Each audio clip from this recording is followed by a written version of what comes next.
caverns and the unbalanced nervous fury of the age of barrooms. Mr. Verloc, the secret agent, turning slightly on his side with the force of the blow, expired without stirring a limb in the muttered sound of the word "don't" by way of protest. Now, if that isn't an incredible scene, I don't know what is. Did you think he was going to get away?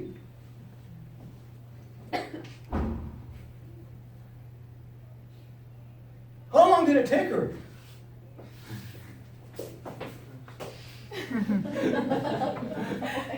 But you were suspended for those seconds, thinking he's gonna get her. He's gonna knock her down. But she's been watching him. She's been circling around. She's been negligent looking. Oh, things are cool, man. I'm just gonna cut you guys up right. But the contrast in the writing that you find here compared to D.H. Lawrence, they are night and day. Sentences like, the inheritance of her immemorial and obscure descent, the simple ferocity of the age of caverns, unbalanced nervous fury of the age of barroom, that is not D.H. Lawrence, but it's Joseph Conrad. And that's why this writer is still, 100 years later, regarded as the greatest prose stylist to ever write in English. It's the power of the words. And what's interesting here, if you look at some of these passages, you will see elements that you saw in D.H. Lawrence. Repeated sounds. Look at the bottom of page 225. When she's coming over to get it, her right hand skimmed slightly towards the end of the table. When she had passed on towards the sofa, the carving knife had vanished without the slightest sound from the side of the dish. Do you think those S's are accidental? About 7 or 8 of them. Bang, bang, bang. And when you think about Verloc's perspective, look at how short the sentences are. He waited. Mrs. Verloc was coming. And it's throughout. He was loved for himself. The present phase of her silence he interpreted favorably. This was the time to make it up to her. His thoughts are simple.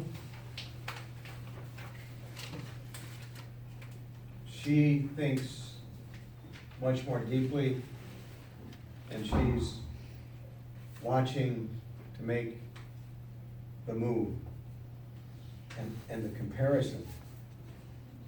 Stevie had flown for shelter straight to the breast of his sister, guardian, protector. The resemblance of her face with that of her brother grew at every step, even to the droop of the lower lip, even to the slight divergence of the eyes. But Mr. Verloc did not see that. He was lying on his back and staring upwards. What incredible contrasts.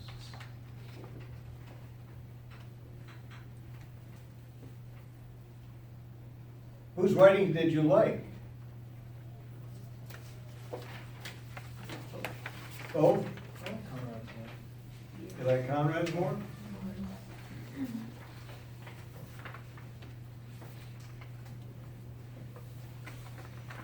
Did you ever study words in our language from literature when you were in high school? Did you read books and look at language and the way it's crafted by great writers? And the way they communicate?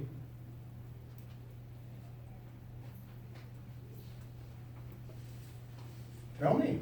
I want to hear.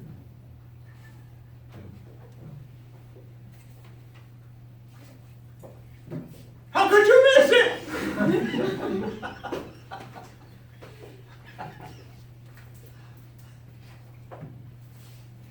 This is what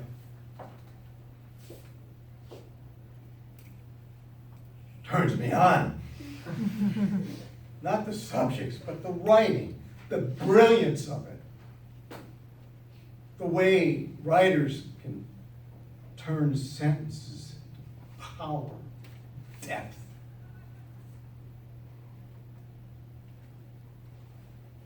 And this is what I took for all of graduate school, except for teaching, learning rhetoric and grading essays all the time about trying to make sure we all came up with the same grades for essays, and that was interesting, and I enjoyed it, but otherwise, this is what I did all the time. Read books written by great writers, not just from the 20s or the 19th century, but current stuff. Some of the great books written in the last 30 or 40 years. A lot of them you've seen as films, but they started off as great novels.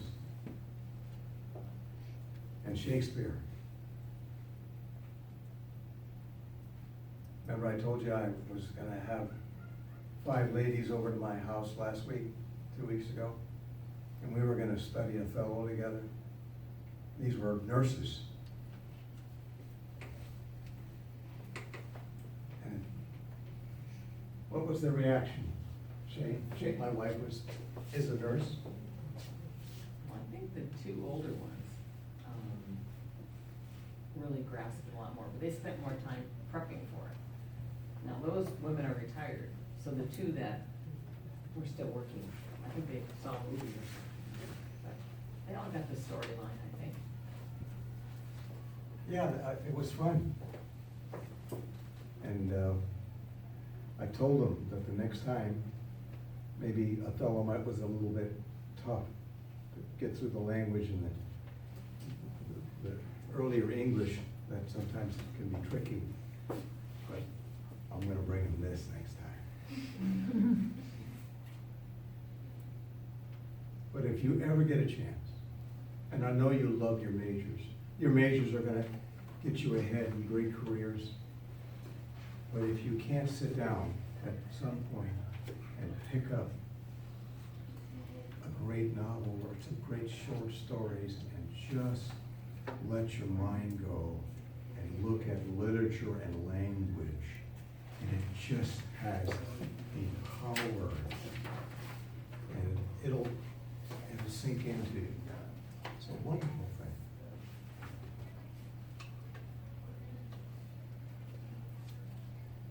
Any thoughts on my last lecture? Wish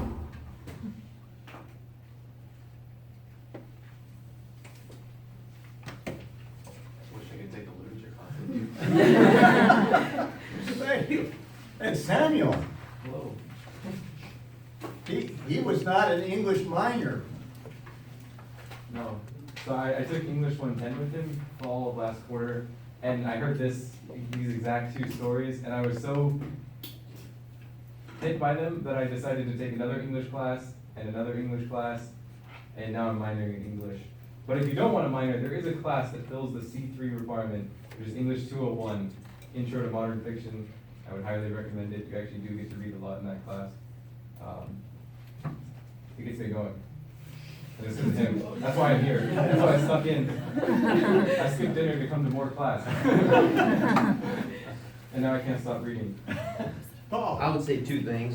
One, it's easy, when you read this guy, Joseph Conrad, it's easy, you can kind of see how a lot of us are really lazy with our language. You know, we just kind of, we're pretty complacent in our vocabulary, so it's pretty cool to see someone stretching the boundary of, you know, of the vocabulary. I mean, I think if I picked up the dictionary, you know, English as my first language, there'd be a lot of words I never even have seen before. Yes. There's a lot of random words in the dictionary. Some of them are great words that you're not using.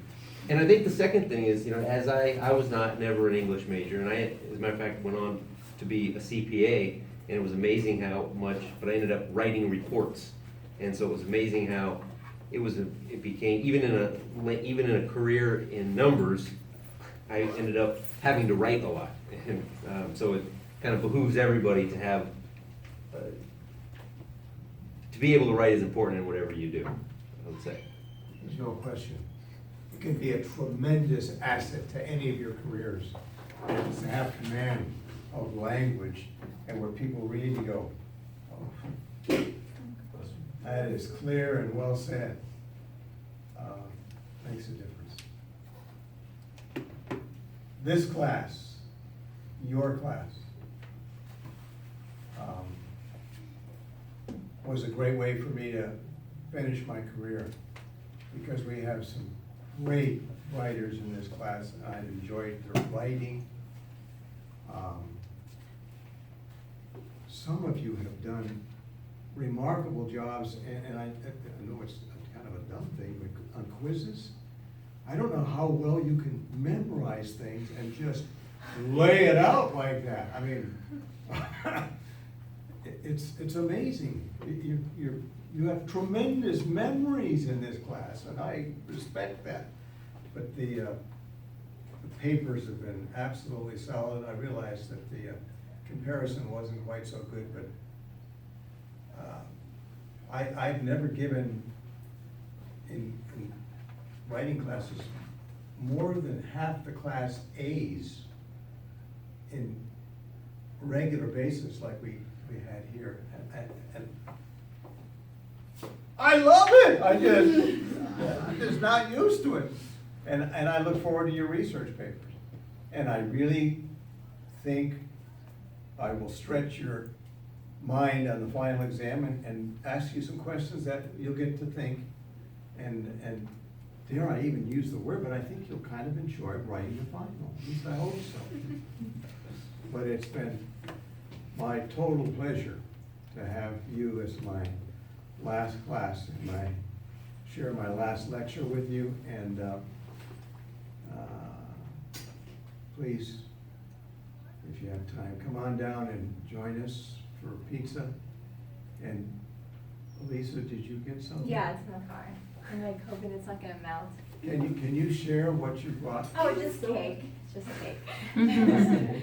It's a big cake. Yeah. And there'll be enough for you after I get to it.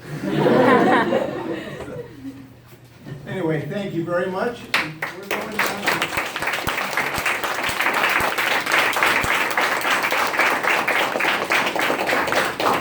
And we'll see a few of you on Thursday, but everybody needs to turn in your folder on Thursday. And enough for school. Let's go have some fun. Oh, you can give me these back, or you can keep them, because it's the last time I'll use them.